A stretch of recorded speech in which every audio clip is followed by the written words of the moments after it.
L'employé de la semaine. À la base, si j'y suis, nous n'avons qu'un seul grand chef à plumes.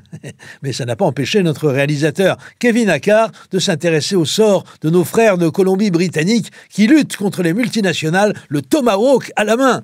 Hugues, frère Kevin, Hugues. Merci Didier. Alors moi, cette semaine, je vous fais voyager et je ne résiste pas à l'envie de vous raconter l'histoire extraordinaire d'une ZAD de l'autre bout du monde. Une histoire de lutte exemplaire qui a commencé il y a une vingtaine d'années dans la province canadienne de la Colombie-Britannique. Once upon a time, ou plutôt il était une fois, une tribu indienne, les Wet'suwet'en, un peuple, une première nation comme on dit là-bas, dont la population d'environ 300 âmes occupe un vaste territoire forestier traversé par 4 magnifiques rivières dont dépend l'équilibre écologique de la Colombie-Britannique.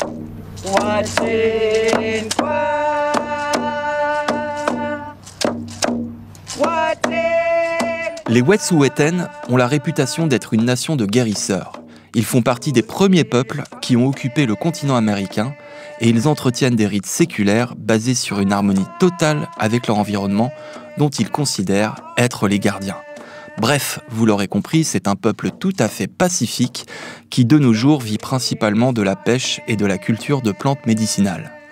Et là, il faut préciser une chose très importante pour la suite, les Wet'suwet'en n'ont jamais signé de traité officiel avec le Canada. Ils sont donc propriétaires de leurs terres dont ils peuvent jouir à leur convenance. Leurs affaires sont gérées par un conseil tribal qui n'a aucun compte à rendre à l'État canadien. Et c'est là qu'on en vient au cœur de notre affaire. Car par le plus grand des hasards, le territoire Wet'suwet'en se trouve sur le trajet de plusieurs grands projets de pipeline. L'objectif de ces pipelines, c'est de transporter le pétrole extrait des sables bitumineux de l'Alberta vers les ports canadiens de la côte Pacifique pour accéder au marché asiatique. Comme on le sait, les ruptures de pipeline sont quasiment quotidiennes, ce qui occasionne des fuites extrêmement polluantes pour les terres environnantes. Et c'est donc pour échapper à un désastre écologique programmé que les Wet'suwet'en et leurs courageuses porte-parole résistent au passage des pipelines sur leur territoire.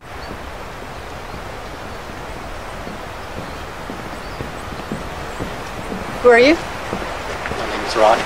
Where are you from? I'm with Chevron, representing the Pacific Trail Pipeline Project. We're here today because we would like to do work on the territory, and we're requesting access to the territory here today so that Wet'suwet'en people can work and see the benefits from our project. We've already said no to these projects and that no pipelines will come on our territory, and we only have 2 territories left out of all our territories because of other people occupying our lands and agriculture, municipalities. All we have left is 2 areas, and this is one of them. We hunt, we fish, we trap. This is our critical infrastructure. So what you're telling us is that you will not allow us access onto the territory. We understand that.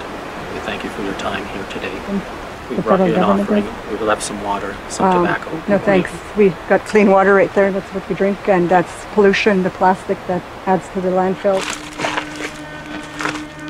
Refuser l'accès de leur territoire contre un pack de flotte et quelques paquets de clopes, ils ont vraiment pas le sens des affaires, ces Indiens. En tout cas, ces derniers temps, notre tribu d'irréductibles a pris le leadership d'une contestation indienne beaucoup plus large, soutenue par la gauche canadienne. Et contre toute attente, de recours juridiques en action de résistance passive, ils sont en train de gagner leur combat. Et cela pour une raison assez inattendue. Cette raison, c'est que depuis quelques mois, on constate que l'extraction de pétrole non conventionnel, le pétrole le plus sale de la planète, celui de l'Alberta, coûte plus qu'elle ne rapporte. Les grandes compagnies travaillent donc à perte et s'endettent auprès de fonds de pension pour maintenir un système qui, de l'avis général, n'a aucun avenir.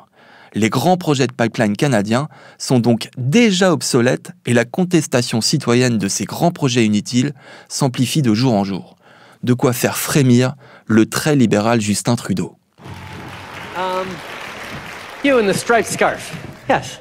Hello, my name is Tilly. I come from the Statium Nation.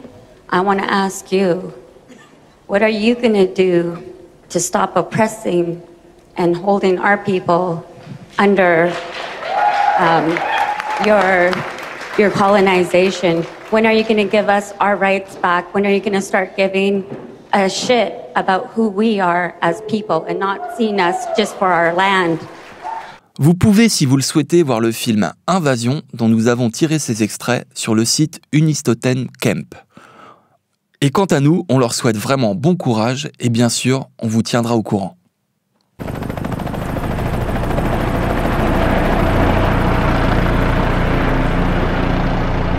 You're trespassing on Wet'suwet'en land!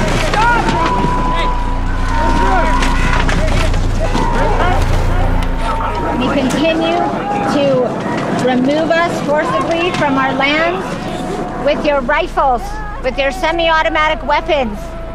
Nothing has changed in 150 years.